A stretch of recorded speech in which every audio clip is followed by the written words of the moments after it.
I'm Layla Hariry, and welcome to my Author-Illustrator presentation.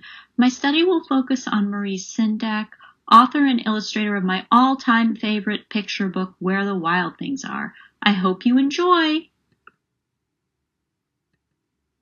Maurice Bernard Sendak was born in Brooklyn, New York on June 10, 2028, to Polish immigrant parents. They were not English speakers and were not from a culture of filtering for children, so he often recalls they would tell all kinds of horrific things that he, his brother, and sister would love to hear. He never married or had children and died of complications from a stroke in Connecticut in 2012, not long after his partner of 50 years passed away.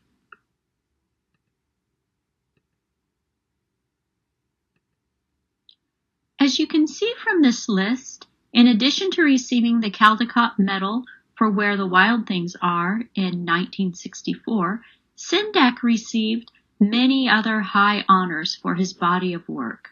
This includes the National Medal for Arts given to him by Bill Clinton in 1996 in recognition for his contribution to arts in America. What makes Sendak's work distinctive? According to Vardell, in the 1960s, a new wave of realism was ushered in with Where the Wild Things Are in 1963.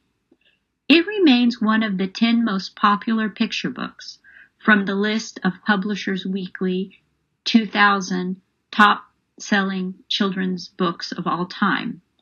In my opinion, it is the combination of the crisp storytelling with captivating lines of repetition, scarily enchanting illustrations, and magical realism that captivated me as a child and still does.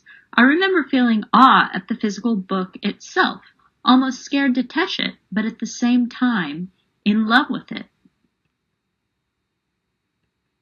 According to an NPR interview, the reason danger lurks darkly in Sendak's illustrations stems from his childhood. He had a horribly unhappy childhood and was around 10 to 12 years old when the Holocaust was underway. This claimed the lives of many of his family members. Undoubtedly, this negatively impacted his parents, who he loved but could sometimes see as monsters. My guess is this was in part due to natural responses.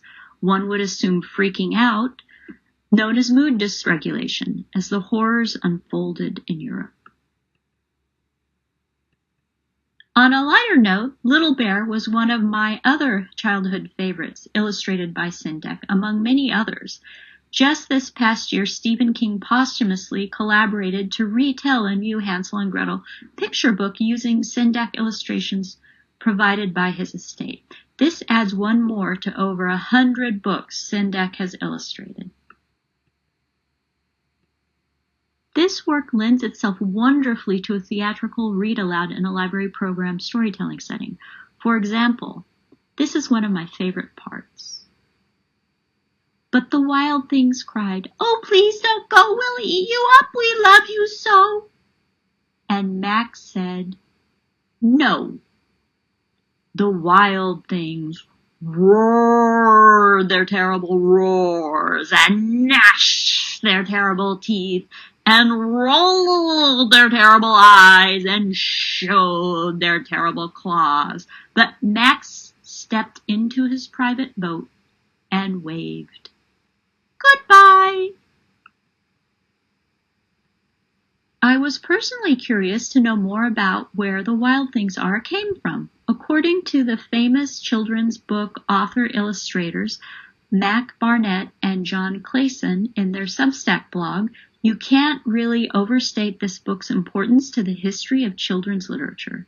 Every year of Obama's presidency, he would select it to read at the annual White House Easter egg roll.